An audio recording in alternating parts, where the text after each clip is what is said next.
Welcome back. It is time now for the France24 debate. Today we're examining the situation in Nagorno-Karabakh, an enclave in Azerbaijan, which until 2 weeks ago had a sizable ethnic Armenian population. Now it's empty. More than 100,000 of its former residents have crossed the border and now live in Armenia. Well, the French foreign minister has today been visiting Armenia. She's the first Western minister to visit since the Azeri operation. And she's there to reaffirm France's support to Armenia's sovereignty and territorial integrity. She's also assessing Armenia's needs as it faces this huge influx of refugees and the threat, some fear, of Azerbaijani military operations on its territory. Well, that fear is compounded by the sense that France and the West more generally didn't take a strong position on Nagorno-Karabakh, which could serve to embolden the Azeris should they decide to venture beyond their borders. So what is the purpose of this visit to Armenia by the French foreign minister? Can France offer Armenia any kind of security guarantees? Could the EU be poised to step in and sanction Baku? And what will become of the more than 100,000 ethnic Armenians who've been forced to flee? Those are some of the questions I'll be putting to our guests today. I'm joined here in the studio by Laurent Lelekien, who is a political analyst and South Caucasus and Asia Minor specialist. A very warm welcome to you, Laurent. Good evening. Live from Baku, I'm joined by Kavus Abushov, who is an associate professor of political science at Ada University, which specializes in foreign affairs. Live from Yerevan, we're joined by Richard Giragosyan, who is director of the independent think tank, the Regional Studies Centre. And from the southern Armenian town of Goris, which is about 10 kilometres from Azerbaijan, we're joined by France24 senior reporter Catherine Norris-Trent. Let's start by taking a look at the situation in Stepanakert, which is the largest city in Nagorno-Karabakh. It's a city that's now empty. Escorted by the Azerbaijani military, a convoy of journalists enters Stepanakert, a city that just 2 weeks ago was home to 55,000 people. Now, on the streets, battered by a months-long blockade and decades of separatist struggle, there are few signs of anything new, other than a signpost that bears the name Kankendi, the Azerbaijani name of the city, also the name that the UN mission used after its visit to the town on Sunday. Travelling from Akhdam, the mission visited the city of Khanendi. The mission was struck by the sudden manner in which the local population left their homes and the suffering the experience must have caused. This satellite image was taken above Stepanakert in November 2021, and here from the same position last Friday. On the ground, journalists encountered nobody other than a stray dog. Outside the city, on a road leading to Armenia, a camera crew finally met an Armenian from Nagorno-Karabakh. Why should I stay here, all alone?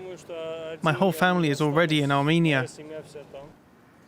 Azerbaijan says it has put in place an administration tasked with reintegrating the Nagorno-Karabakh Armenians into Azerbaijani society. But the locals are wary, and throughout this region, they have all fled. Well, let's cross now to France24 senior correspondent Catherine Norris-Trent. Catherine, I'd like to start by taking a look at the situation in Nagorno-Karabakh. You are obviously in Goris, though. Just tell us what the significance is of where you are right now.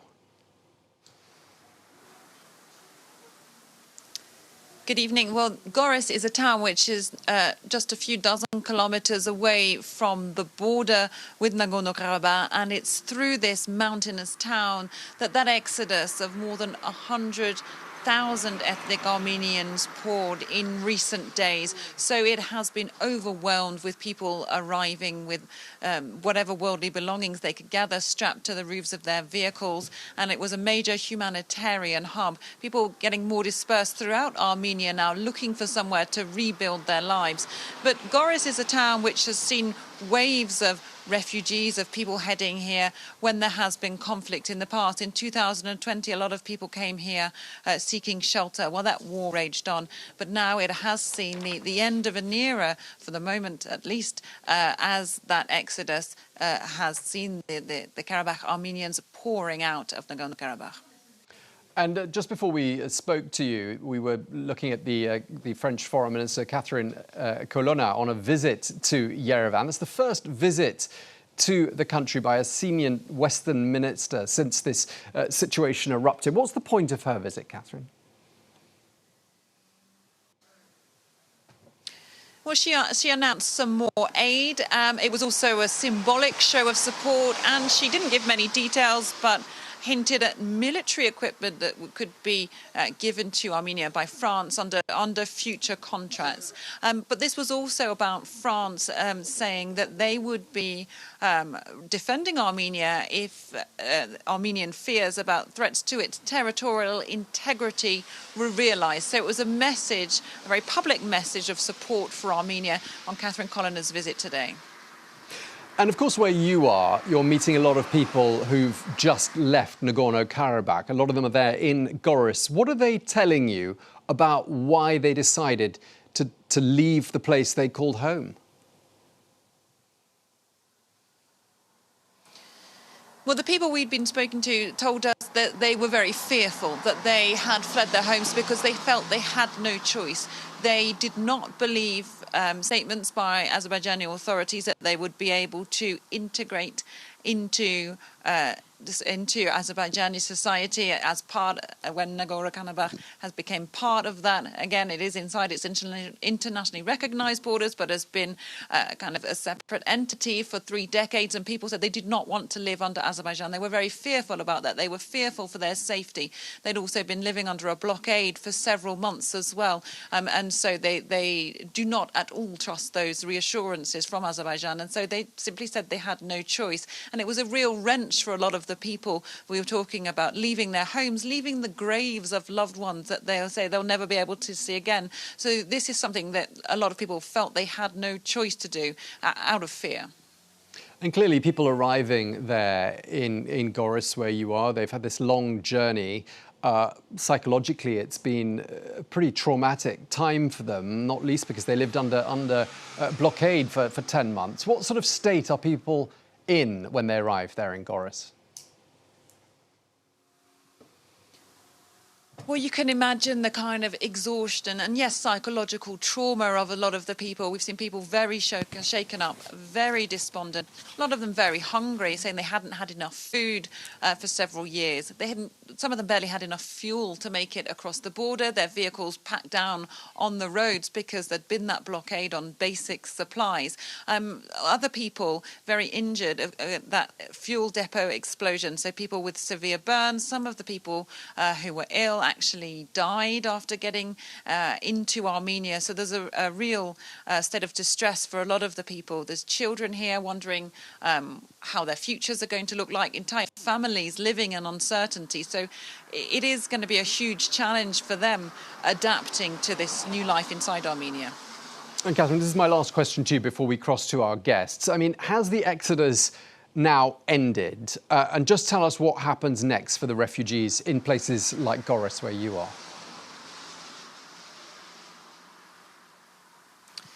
Yeah, the exodus has ended for now. There are said to be a few hundred people still inside Nagorno-Karabakh, but people perhaps with disabilities or elderly or isolated people who weren't able to get out. But apart from that, no, there are no more people on the roads. The exodus has ended. And basically, people are heading elsewhere in Armenia to see where they can shelter and where they can go. And that's going to be a huge challenge for Armenia going forward, with suddenly this massive influx of people looking for somewhere not only to stay in the short term, but somewhere to live and to get work. And there's also, a great deal of anger from a lot of these Karabakh Armenians towards Armenian authorities about how this could have been allowed to happen.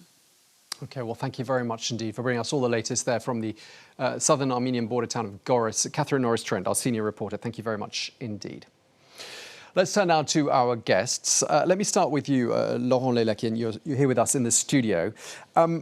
Just picking up on some of the things that Catherine was telling us there, people have obviously left Nagorno-Karabakh in very large numbers. What about the people that stay behind? What's going to happen to them? Well, as it has been said, there are probably very few left people behind.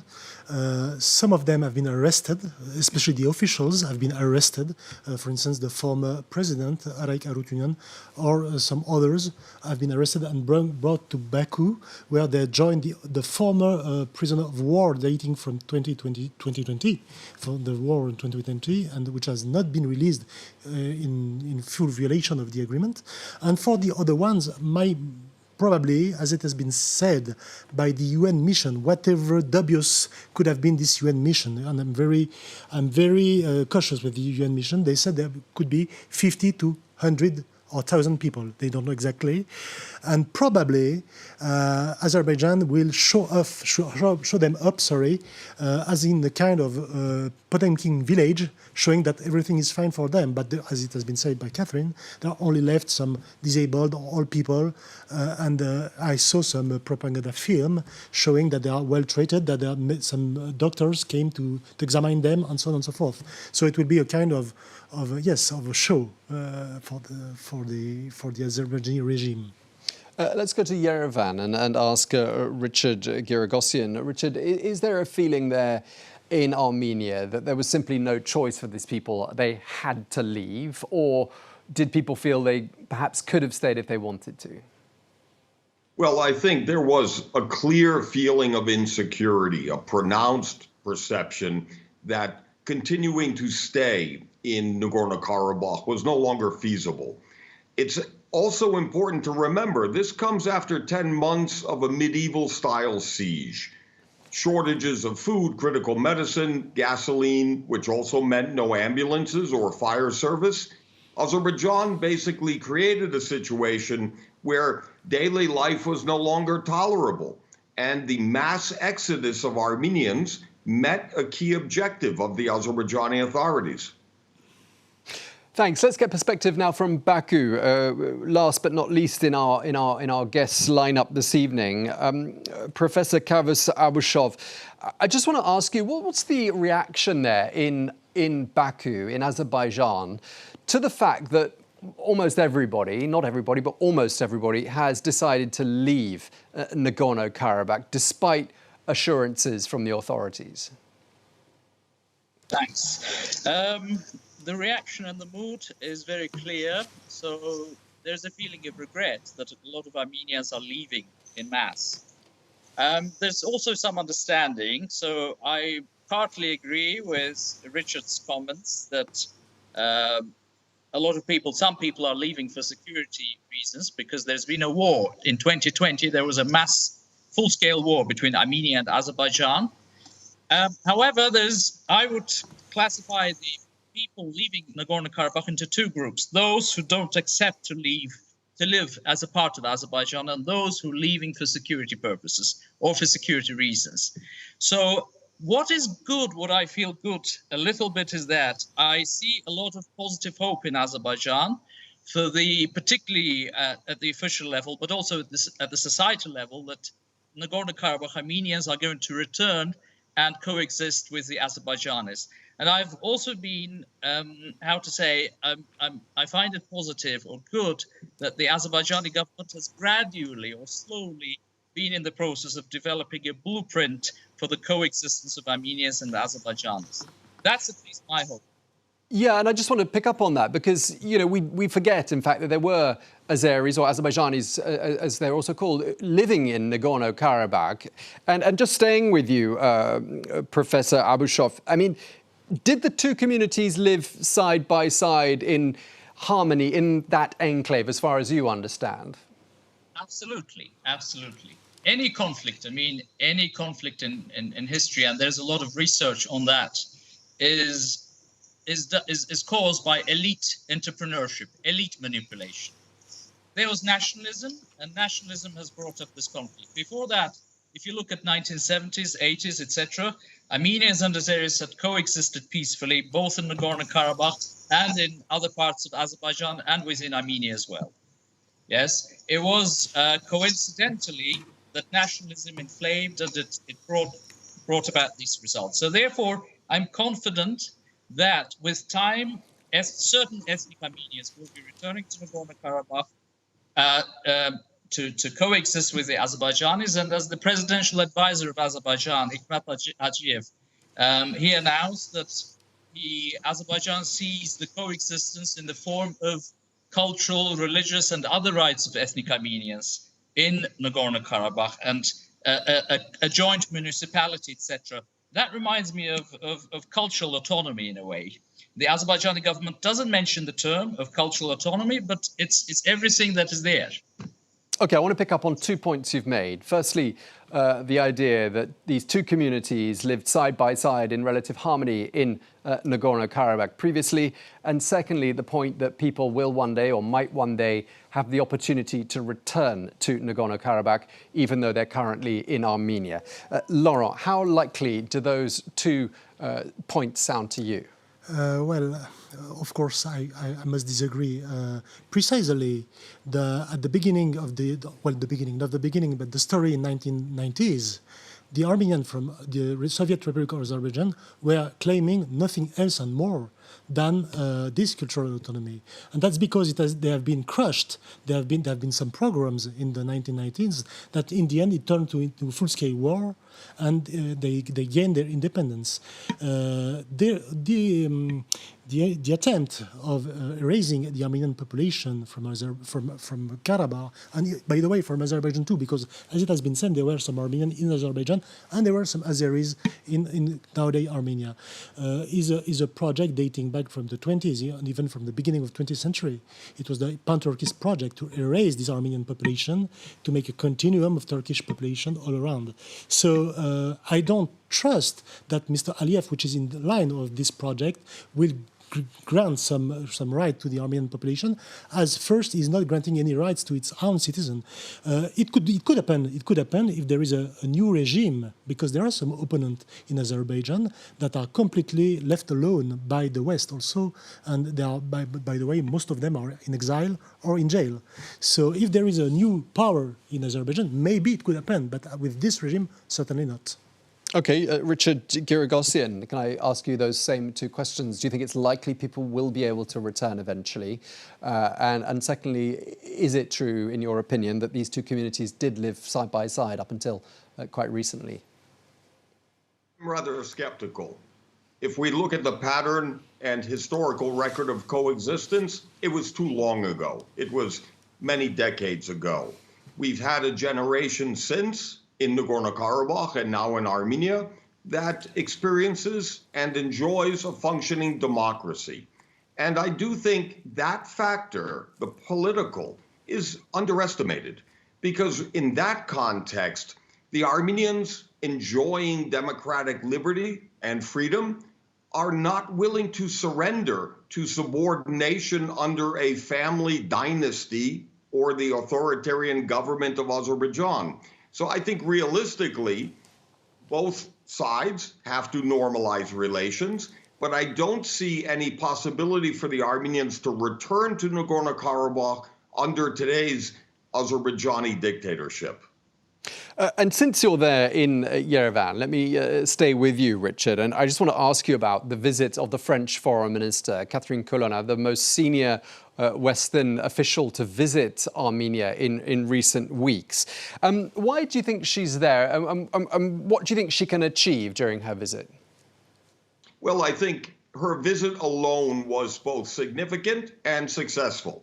It's an important demonstration of concern, not just from a French perspective, but also as a leader within the European Union. And I do think there is a demonstrable increase in Western engagement, including from the United States. This is also empowering Armenia to escape the orbit of Russian power and position.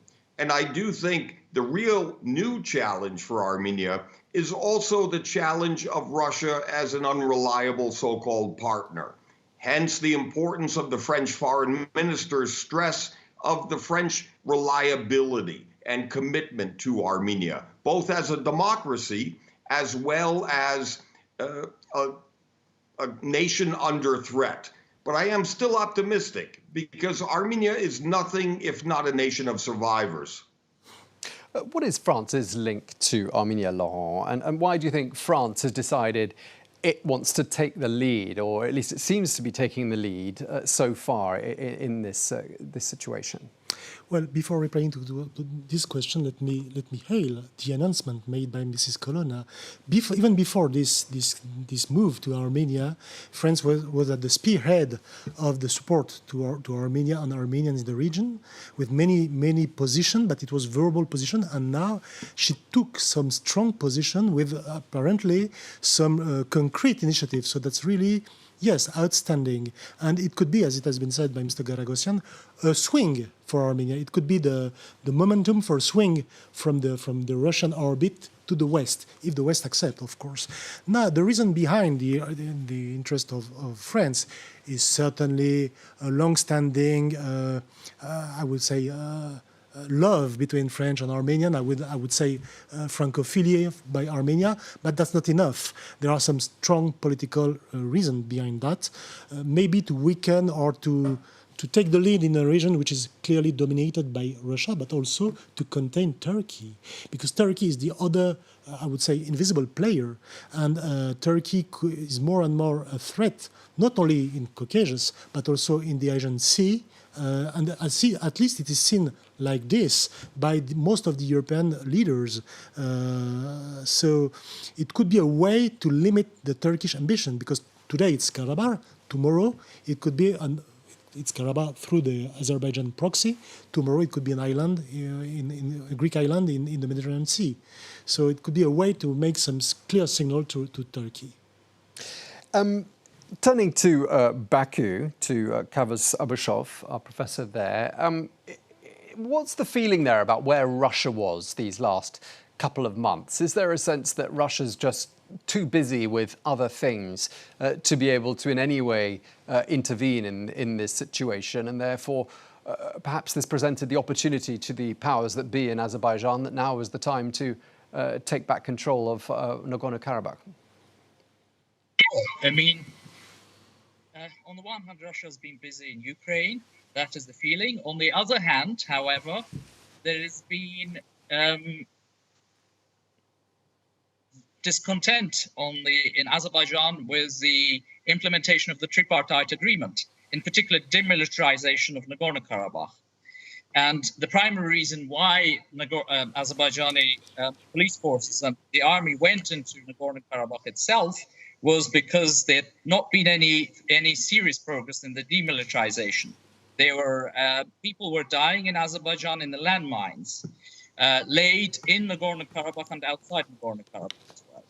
So the reason why the timing is, yes, I agree with you, because Russia's been busy, but also because Azerbaijan was not completely satisfied with the implementation of the tripartite agreement. Richard, your opinions on Russia. Where was Russia all the while? And why didn't Russia, this traditional ally of Armenia, have Armenia's back in its hour of need?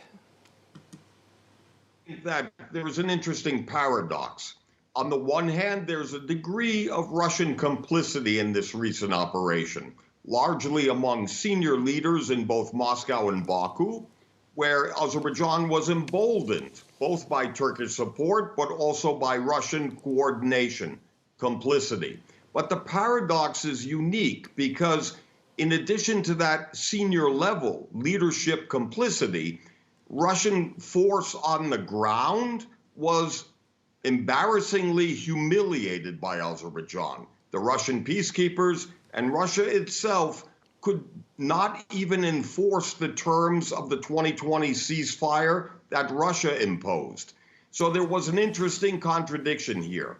But I do think the broader precedent is extremely concerning.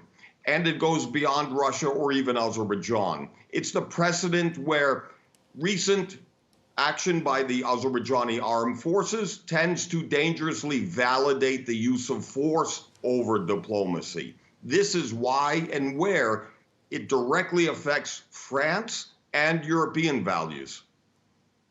Yeah, and where do you think Azerbaijan's ambitions lie, therefore, after Nagorno-Karabakh, Laurent? Do you think, as a number of our commentators have said in recent days, that Baku is thinking perhaps that was quite easy, what are we going to do next? I don't know. Ilham Aliyev himself said recently that he will respect the territorial integrity of Armenia. But I don't know if we could believe this pledge, because he said beforehand that he will respect the ceasefire agreement. And so we can be quite dubious. On the other hand, Mrs. Colonna said that she will push the United Nations to vote a resolution, the Council of Security, for the deployment of some blue helmets or security force, international security forces in Karabakh.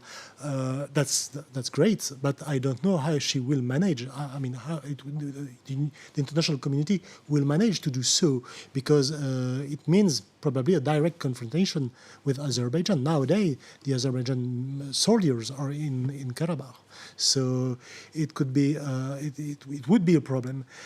To come back to Russia, we are certainly in a situation where, as it has been said, Russia is now very weakened by the Ukrainian conflict. Here again, as it has been humiliated also by Azerbaijan, and they are in a withdrawal position. But as it was the case after the Soviet Revolution, Russia left for 2 years and they came back stronger than ever. So we should not forget this factor. Sure, and let's get opinion from Baku, from Professor Abushov. Do you think there's a sense there in Azerbaijan that the country has an appetite for further territorial expansion? Is that something you hear people talking about? Is that something you're hearing people rearing for in Baku? This country has suffered from aggression by a neighboring country. It had 1 million IDPs, refugees, and at times when everybody was saying the UN Security Council resolutions, the Council of Europe resolutions were saying Armenia needs to stop its aggression. Armenia needs to allow the repatriation of IDPs. So we were not talking about democracy at all. So I don't think so. I mean, there's no need for territorial appetite. I mean, use of force, we talked about use of force and so on and forth. Yes, that was all legal within the territory of Azerbaijan, both in 2020. And 2020 war was actually in those regions outside Nagorno-Karabakh. So Armenia was fighting Armenian soldiers in Azerbaijan's territory in 2020. A country that has suffered from so much aggression, and what I hear in the Azerbaijani society amongst the IDPs, and a lot of IDPs, I have a lot of students who are from IDP families. They feel sorry for the sufferings, for the feelings, for the processes the Karabakh Armenians are going through. They say they suffered in the 1990s. They were subject to a massacre, a genocide, 1992. They don't want anybody else to suffer. I think it is high time that we put an point to nationalism, and we start with a pragmatic approach to peace building, reconciliation between Armenia and Azerbaijan as states, and within Karabakh between Azerbaijan and Armenian communities. So would you say, Professor Abushov, that everyone agrees with what's been done with regards to Nagorno-Karabakh there in Baku? Would the average person say, our country's done exactly the right thing, we had no choice? I think so. I think most people in Azerbaijan, as well as in the diaspora, they say there was a lot of Azerbaijani people. Don't forget the past, please. A lot of Azerbaijani people have longed for a right of return to Khankenti, to Stepanakert. Yes, a right of return to those regions. So it's a mixed feeling of anger and at the same time also hope for coexistence. But the mood here, back to your question, is that there was no other option left by the opposite side. Okay, what's the opinion from Yerevan, Richard? I mean, is there a feeling that diplomatic cards could have been played rather differently? All of this could have been avoided, a deal could have been struck, and that perhaps the Prime Minister made mistakes? Well, there's a sense of anger, frustration, and raw emotion in Armenia. However, this is quite natural and normal. I do think the deeper frustration is Armenia's solitude. Armenia has very much been left alone by everyone, abandoned, betrayed by Russia, clearly. But at the same time, there's a deeper concern. And that concern is the military victory by Azerbaijan also undermines faith and confidence in democracy. And this is a deeper problem, something we also have to address. But going forward, I think the only way forward is a return to diplomacy by all sides. Yeah, and just looking at the relationship between Yerevan and Moscow, there was a new development today, which was that Armenian lawmakers voted in favor of joining the International Criminal Court. Now, that's something that's angered the Kremlin, because it would mean that longtime ally Yerevan would be obligated to respect the ICC's international arrest warrants, including the one if it's issued for Vladimir Putin. France24's Camille Nedelec has this report for us. A domestic decision with international significance. Armenian lawmakers voted to ratify the Rome Statute on Tuesday, the first step to joining the International Criminal Court. It's the latest strain on ties between Yerevan and Moscow. In March, the ICC issued an arrest warrant for Russian President Vladimir Putin, meaning if he steps foot on Armenian soil, Yerevan would have to comply with ICC rules. We have doubted from the very beginning that from the point of view of bilateral relations, Armenia's accession to the Rome Statute of the ICC is not correct. We still believe that this is the wrong decision. After the 2020 war between Armenia and Azerbaijan over the disputed territory of Nagorno-Karabakh, some 2,000 Russian peacekeeping troops were deployed to the Lachin corridor, the single road link out of the territory to Armenia. It was under their watch that Baku launched its lightning military operation last month. Amid fears that an emboldened Azerbaijan could encroach further, Armenia is increasingly turning to the West for protection and insists that the decision to join the ICC has nothing to do with Russia. While France was quick to welcome Armenia's decision, any EU support could be hampered by its move away from Russian gas over the war in Ukraine. The bloc agreed last year to double its imports of Azerbaijani gas by 2027, an energy source it could be loath to give up. Okay, Laurent, you were looking at that report with me here in the studio. Clearly, what Yerevan has done, recognising, ratifying the Rome Statute, a step towards joining the ICC, that's angered the Kremlin. The Kremlin's expressed irritation today. Sure. Why do you think it's done this then?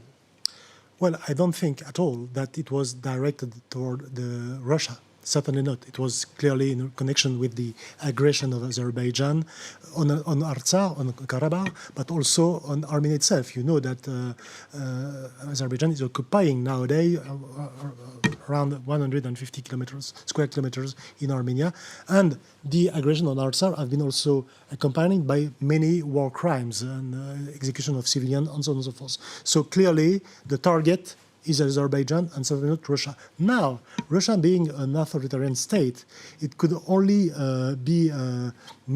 trigger some mistrust from Russia. And that for sure, once again, it could be, it's a clear sign that Armenia is clearly bending toward more and more clearly bending toward the West. And if I may, recently, as Mrs. Colonna went in Armenia, and she announced many measures. Recently in France, there have been an NGO, the Coordination for the Defense of Eastern Christian, that announced that it filed a suit against against Mr. Aliyev and its family, its clan, toward the ICC prosecutor. And France could support this idea also, but it could be also the sign of support from France to Armenia. Richard, what are your thoughts? I mean, does this symbolize, is this the death knell, would you say, in the relationship between Yerevan and Moscow? Or would you agree with what Laurent said, that this is just a coincidence, it's got nothing to do with relations with Russia? Well, interestingly, it's a little of both. On the one hand, the ICC ratification is yet another move by Armenia to strengthen its sovereignty and independence. In other words, despite Russia. At the same time, one example would be the United States does not ratify the ICC. That doesn't make the U.S. pro-Russian. And Armenian ratification does not make Armenia automatically anti-Putin. For the Armenian priority, it's more about Azerbaijan. But I would add, however, there is an interesting side effect, a plus, if you will, a message to Moscow. And in this context, the ICC ratification is not new nor a surprise. It's the latest in a steady series of moves by Armenia away from Russia. Okay, that's Russia. There is another regional player we haven't actually mentioned yet, which is Iran. And I'd like to ask our friend in Baku, Professor Abushov, who do you think is Iran's friend in all of this? Do you think Iran is closer to Baku or closer to Yerevan or closer to neither? And does it matter? Iran, thank you. Iran is very much driven by its own interests, but it seems for structural reasons, and the structural reasons are there's a large number of ethnic Azeris in Iran. Actually, Iran is run by ethnic Azeris. And the existence of an independent Azerbaijan has always been seen with mistrust, perceived mistrust in Iran. For that reason, since the end of 2020 war, there's been a lot of tension between Iran and Azerbaijan, and Iran has seemingly not been satisfied with the result of the 2020 war. That's why it's obviously closer to Armenia than Azerbaijan. What are your thoughts? Iran also sees Azerbaijan to be an ally of Israel and Turkey and the West, and that deepens its mistrust towards it. Baku. Laurent, your thoughts? I mean, where is Iran in this, and why does it matter? Because of course it does have a border, doesn't it, with Armenia? Yeah, this time I would agree mostly with Mr. Bushov. Yes, for Iran, the statu quo is probably the best solution, because Iran is afraid to be surrounded by Turkish or Azeri-Turkish population and Azeri-Turkish powers. It's once again, it's an old pan-Turkish project to surround Iran, and also maybe with some irredentist threat on northern Iran, which is actually populated, as it has been said, by many Azeri Turks. And to be clear, even the name of Azerbaijan has been picked up as a kind of, the initial Azerbaijan, the historical, the geographical Azerbaijan is south of Araks River. So in Iran, what we call nowadays the Republic of Azerbaijan was never named like this up to 1920. It was named the Caspian Plain, or the Shirvan or Aran, but not Azerbaijan. So the very fact that Azerbaijan, when it started up, which appeared in the history as a state, pick up this name is revealing its ambition. This ambition has been first pushed forward by the pan-Turkists of Turkey, and then by the Bolshevik for the very same reason, to grab some territories from Iran. So I understand that Iran could fear this threat, and also, as Mr. Abushov has said, the fact that Azerbaijan is a kind of backyard for Israel for spying operation over Iran. Richard, your thoughts on this issue of Iran before we move on? Because, of course, the topic of today's discussion is about who can Armenia count on. And I just want to get your perspective. Is Iran one of the countries that could play a role that would be advantageous to Armenia?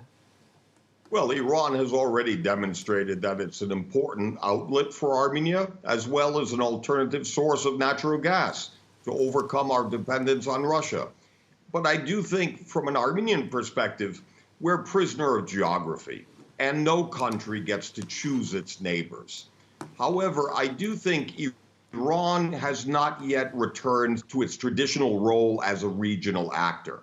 Today, the South Caucasus is very much a contest between and also among Russia and Turkey more than Iran. But there are two red lines for Iran. One is Armenia's borders, where Iran doesn't want to lose Armenia as a stable, friendly neighbor, especially given Iraq and Afghanistan as the alternatives. Secondly, we also see a significant spike in tension between Azerbaijan and Iran that has nothing to do with Armenia. It's about the return of Israeli leader Benjamin Netanyahu. It's about the Israeli-Azerbaijani relationship. And that actually bears scrutiny and something to watch. Yeah, maybe just another element to know. In the wake of the venue of Mrs. Colonna in Armenia, there have been a meeting today or yesterday, I don't know exactly, between the ambassador of France in Armenia and the ambassador of Iran in Armenia. So I don't know what they said, but the very fact that they meet is an element to consider in our global thought on this issue. Okay, and just last, I mean, there is this theory out there, and it's a little bit of a left field theory. Some suspicion, I've been told, in Yerevan that perhaps people in Europe are relieved in a way that this issue of Nagorno-Karabakh has been resolved, at least in one sense, because it gives Russia less bargaining power and gives Yerevan less dependence on Moscow. Let me ask you, Richard Giragosian, what do you make of that theory? Well, I'm not prone to conspiracy theories, and in this particular case, I would reject the premise because it is actually a threat to European values. The way Nagorno-Karabakh was purportedly resolved, in other words, might makes right in this context, is a direct challenge to Western values at a time where Russia's failed invasion of Ukraine makes it even more imperative to defend democracy. Okay, you've had the last word. Richard Giragosian, director of the independent think tank, the Regional Studies Centre. Thank you very much indeed to you. Thank you to our guest in the studio, Laurent Lelekian, political analyst and Asia Minor specialist. And from Baku, a very big thank you to Professor Kavus Abushoff at Ada University. Thank you so much to you as well. That was today's France 24 debate.